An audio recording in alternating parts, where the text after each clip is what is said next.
Sa oras natin, 4:49 ng hapon, nagbabalik po ang KML si DCRH. Of course, tayo on extended time. Yo. Kasamang ML. Yes. Pakilala mo na ang ating special guest. Yon, from zero to milyonaryo. Ayan, nako. Kasama natin ang special guest natin, unit manager sa Sun Life Philippines at presidente rin ng yung Green School sa Ortigas. Meron dong siyang Parents Employees Association, tumutulong talaga sa mga mahihirap na learners to. Si Ma'am Joey Tabayan at ang kanyang anak na Gen Z Financial Advisor din, si JJ Tayaban. Welcome, Tayaban family! Welcome! Yon. Yes. Magandang hapon po. Good afternoon. Good afternoon. Hello, good afternoon. It's a Mabuti pleasure to nakarating meet you. kayo sa studio, maulan. Aba, magaling. Sabi namin, walang baha. Believe. Ayun. Believe. Yeah, at saka para makarating ka sa 86 years old Yeah. na DCRH Tama. NBC. Tama. I'm sure it's a very good feeling. Yeah. Welcome. Go ahead, Emer. Welcome. Oh, ma'am. Nako, ma'am. Joey, take us back nga sa beginning yung zero financial journey. Paano ba kayo nag-umpisa? Yes, kaya zero kasi talagang wala po nung yeah. nag-asawa kami ni Jessie. Yeah. We lived in Canada for 6 years. Doon kami talaga nang umpisa. JJ was only 10 months old at that time. Yes. Doon na nadagdagan yung mga anak namin. May 3 kaming napanganak doon sa Canada. Doon wala kaming alam po na financial literacy. Wala talaga kaming savings, investments. Kasi nga, wala tayong alam, no? And then, unfortunately, we had to go back here in 2008. So we had to start from scratch. Ayun. Yung mga kaklase namin, commissioners na, judges na. So talagang wala kaming binalikan. Pero naswertehan kasi nung nabasa ko po nung 2011 yung My Maid Invest in the Stock Market ni Brother Bo Sanchez, doon ko po natutunan yung pag-invest sa stock market. Natutunan po namin yon, ginawa namin.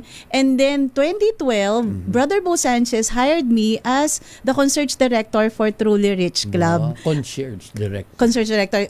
Ako po yung nagtuturo sa members namin on how to invest directly in the stock market. Yeah. And then in 2013, naswertehan din, naging part ako ng Sun Life Financial. So, mas marami ng seminars na attendant, marunong na sa insurance, mutual funds, at kung ano-ano pang mga investments. So, doon talaga kami nag-start. Nung natutunan ko yon, hindi po yun madali. May disiplina po kaming ginawa. Nagtipid, tapos nagkumuha ng maraming policies, binabayaran yan palagi. Until 2014, we were able to turn our financial life around already.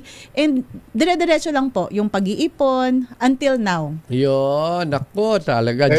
Nakita ko, ang dami nyo na ngayon. From 3, naging 5 children. Tama ba? Yeah. Kasi ito, ang ganda ng picture nyo.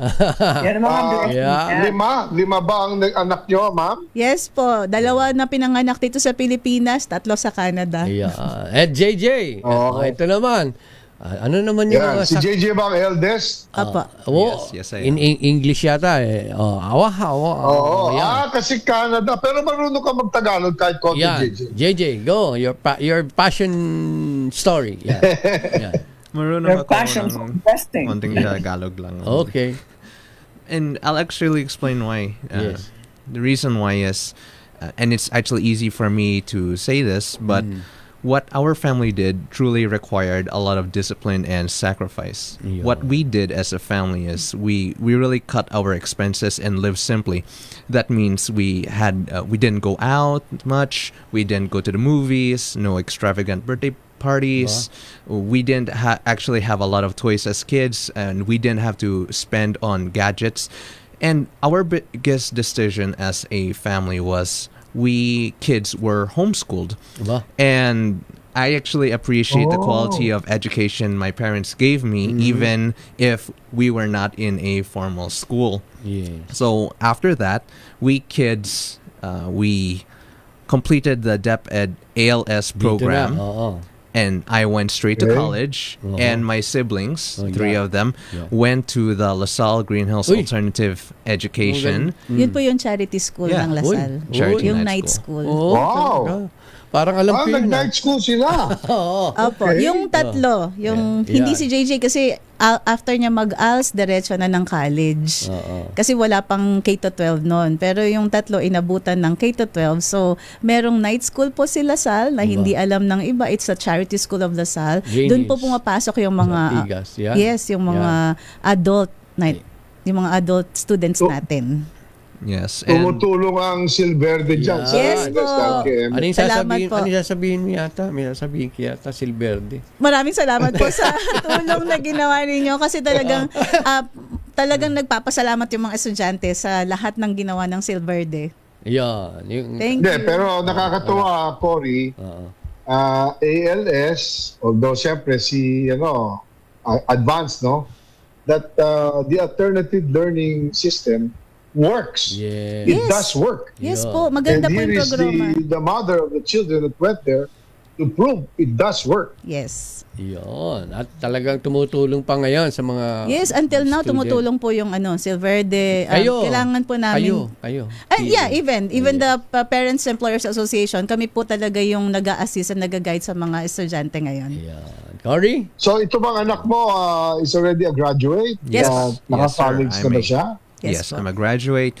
My 3 other siblings, they also finished their senior high school, and now they're in Canada. Wow. They're pursuing their dreams and learning to live independently, while I'm here staying with my mom, and I'm joining her advocacy to teach other fellow Filipinos and my fellow Gen Z and youth on how they can be financially free and start learning how to save and invest their money for their future. Yun. Cory? Galing. For addressing the youth now at this very moment, what will you tell them? Number 1. Number 1, it's really easy to start. The thing that you need to do is, like our family did, is to have discipline. It all starts with a single step, and the next step is just to continue on the next step, and so on and so forth. If you start with, you can save as little as 100 pesos a week, and then just keep on building on that foundation. Save and as much as you can, 5 pesos, 10 pesos, 50 pesos, anything that you can, so that in the future you will have a sizable amount, and you can use that for your expenses, emergency expenses, for your investments, for savings, anything that you want. But you really need to have the discipline, to start right now. Galing. If I may add, ang kailangan po talaga, not just the youth, is yung mga magulang. Dapat tayo mga magulang ang financially literate kasi tayo ang mag-uumpisa para sa kanila. So in our case, what we did po, yung mga natipid namin sa homeschooling namin, di namin po sila pinaaral sa eskwelahan na mamahalin. So nakakatipid kami ng konti. Kinukuhaan namin sila ng mga policies, mga investments. At yun po yung lumalaki ngayon. No? And then, tinuturuan namin yung mga bata na sabi namin, maaga kayo dapat magtrabaho. At 16 dapat kumikita na. Kasi marami ng paraan para kumita. Para naman, makakatulong sila na pambayad ng mga policies na naumpisahan na namin. At yan na po yung ginagawa nila ngayon. Kasi po, ang cycle natin is mga magulang bigay ng bigay sa mga anak, wala na silang panahon or time na mag-ipon para sa retirement naman nila. So sabi namin, we want to stop that cycle. Turuan namin kayo, umpisahan namin yung investment niyo, ituloy niyo, and then kami naman ngayon, iipunan din namin yung sarili namin pang retirement para pag dating ng panahon, hindi kami aasa sa inyo. Yun. Galing ah. Parang Ang payo niyan. Oo, maganda. Ano yung plano niyo, PBS? Ano yun kanina? PBBS? Yung tinuturo po namin talaga is kung paano mag-build ng financial house. Plan, build, and secure. PBS. Una, plano po talaga. Dapat makikipag-meet tayo sa isang advisor para tanong natin kung ano yung plano natin at mapag-usapan kung ano talaga. Kukumputin po natin yun kung magkano yung gusto ninyo for your future. And then build.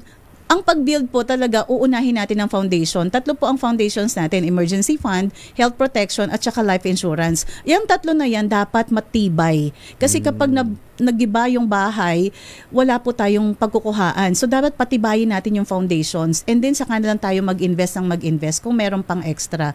And then ang last na po, once na kinuha nyo na yan, inumpisahan nyo na, the discipline, secure your house. So, in our case, what we did was 10-20-70. 10-20-70. Ginaya po namin yung abundance formula ng boss ko na si Brother Bo Sanchez. Yes. Ano ba yun? 10% is tithing. Ibalik natin sa Diyos ang 10% para kung merong gustong tumulong, matulungan, yun po ang bibigay natin. 20%, yun po yung sa savings natin. Kung nakapag-umpisa na tayo ng insurance, bayaran po natin or kaya kung anumang investment.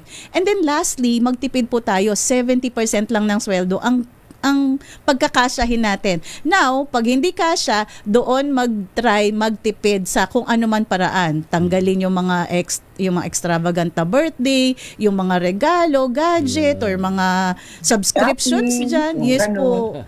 Tanggalin yun. Magtipid talaga. So, 70% lang para kasya lagi yung 100% nating sweldo kung ano mang amount yan. Galing. Alam mo, maganda yan, Emer. Tsaka, Cory, no? Ako kasi I have 9 children. Wow. And, Talo ka dyan. Three of my children work directly with me. Yeah. Diba? Galing. So, they earn from me. May negosyo kami, kagaya ng radio show. Meron kaming si Cara, diba, Cara is with us. Yeah. Diba? Tapos yung sa consultancy firm ko, yung dalawang anak ko, si Miguel at si Ines. Yes. So, it's a different way to save because ang mga anak mo work with, in my case, work with me. Yes. Diba? Imbis na ka nagpapasweldo sa iba, sila na lang ang tinuturuan ko at we put our wealth together by working together. Yeah. And I agree. Give for God, Yeah. set aside, Thank you. and save. Correct. Yung dalawang anak ko sa college, nagtatrabaho na rin sa amin. Di ba? Eventually, they will be fully employed elsewhere. Pero ngayon, imbis na humihingi lang ng pera, meron silang sahod na pang-extra nila kung kailangan lang. Yan ang dapat But ituro. the model that you and your family have done is great. I also encourage people na magtayo ng konting negosyo Yes. and have your family work with you. Yun ang magaling. Jay, Yes. kamusta naman? Kasi itong batang to, you're giving back. Aba, giving back ha? Kaya, No, I'm curious, how old is Jay? Jay, Right now, I'm 23 years old. nung nag-umpisa ka ng Fantastic. negosyo at pagtatrabaho, bata pa lang, di ba? Yes, 16. even at age 16, my 16. mom told me to find a job, and I actually worked as an intern at a company where I was a UNICEF ambassador. So I was one of those people in the malls Fantastic. where I was where I'm saying, hello, do you want to support UNICEF? And Very good. Very good. Ngayon, Very may program, meron kang giving back, di ba, sa PA, sa merienda, ano ba yun? oh yes, actually, because me and my family, we love to do charitable works, not just giving of money, but also of our time and effort. So at LaSalle, what we have is our Peya Merienda program, which is we support the students because Yung mga poor students, yung mga poor yes, for poor Kasi students. po yung night school, wala silang canteen sa gabi. So, we have a program na we give merienda to the kids kasi galing sila sa trabaho. Kasi Tama. 4 to 9 po ang pasok nila. Tama. And that's what we do as a family. We're looking for sponsors na kung sinong gustong mag-birthday doon or something. Ang beneficiary na lang nila yung mga estudyante. For as little as 8,000 pesos, makakapagpamerienda na po ng 400 students. Tama, nagugutom yun eh. Yes. Dami, Ito. Opo, ang mura lang. I mean, maraming mga gastusin, mga extravagant birthdays na nakikita natin sa social media. Minsan, pwede naman natin gawing beneficiary itong mga bata na to, na nasa school, na wala kasing makain sa gabi. So, we can help them. So, isa po yon sa mga charity works na ginagawa namin. Another thing is, nag-recruit po kami ng mga nanay para maging financial advisor din kasi talaga importante po yung financial literacy. Mga parents, Opo. tama. Yes. Nako, from zero to millionario. Nako, paano yun? Ang dami nyo ng kaibigan, hindi lang naman sa bangko ang kaibigan nyo. Dami pa kayong policy. Ano masasabi niyo ngayon sa mga televiewers globally? Paano natin tuturuan ang mga magulang? Bigyan mo ng tips. Bigyan Let mo the ng mom tips. and son give tips. Yeah. Yung anak muna. Anak. Meron na siyang number 1. Wala siyang number 2 and 3. Number 2 and 3, yeah. Number 2 and 3. Number 2 and 3 advice. Yes. Number 2 would be to get a proper financial advisor. Sometimes people think that they can do it on their own. They find tips on Facebook, on Instagram, or online, and wherever, or sometimes even from their friends. But it's not really founded on good actual advice. What I suggest is you find a financial advisor who can sit you down and help you through all these steps, so that you can find out how much you need to save, how much you need to invest, what kind of financial products you need to get, so that you can be financially stable instead of wasting your money. My third piece of advice is I'd say you'd need to pray and being prayerful, because this worked really for our family. Yes. We didn't just go through the motions of life. What we did is we remained faithful. What we did is we have principles, and for example, all of us we like to go to church every Sunday, for example, and we serve. And because of that, we're finding out ways on how to give more to other people, other than just ourselves. And because of that, I feel that God has blessed our families in so many ways. So I would say be involved in charities, in other communities, and other organizations, because there is so much more wealth than just with money. You can also spread it with other people as well, your time and treasure. Yes. Very good. Very well said, Iho. Very well said. Thank you very much. Ano yung parting words at advice at tips para sa ating mga listeners? Marami tayong mga OFW na nakikinig at nanonood sa atin. Go ahead, ma'am. Huwag niyo po sayangin yung pera ninyo. Kailangan talaga ipunin po natin. So, you can start with the 10, 20, 70 or kung ano man yung gusto nyong percentage. But that really works. That's a abundance formula na ginawa ng pamilya namin. And then you start your children young. Huwag kayong manghinayang na kawawa siya, kailangan mag-college muna bago magtrabaho. No, kailangan po natin silang, we let them find jobs, earn, and then tumulong sa atin kaagad. Why? Kasi kapag hindi natin ginawa yan, tayo rin yung kawawa. Later on, hindi tayo makapag-ipon, and then aasa na lang tayo sa kanila. And probably po, get engaged sa lahat ng mga charity works na, yun nga, in your own environment or in your own community, get involved po. Ang isa sa gusto ko talagang magawa is mag-part-time kayo, yung mga maraming mga interns yan. Sidelines. Ako po, nagre-recruit talaga ako ng mga magpa-part-time as financial advisors. Nag-hire po kami. Tuturuan namin yung mga magulang na gawin din yung ginagawa namin.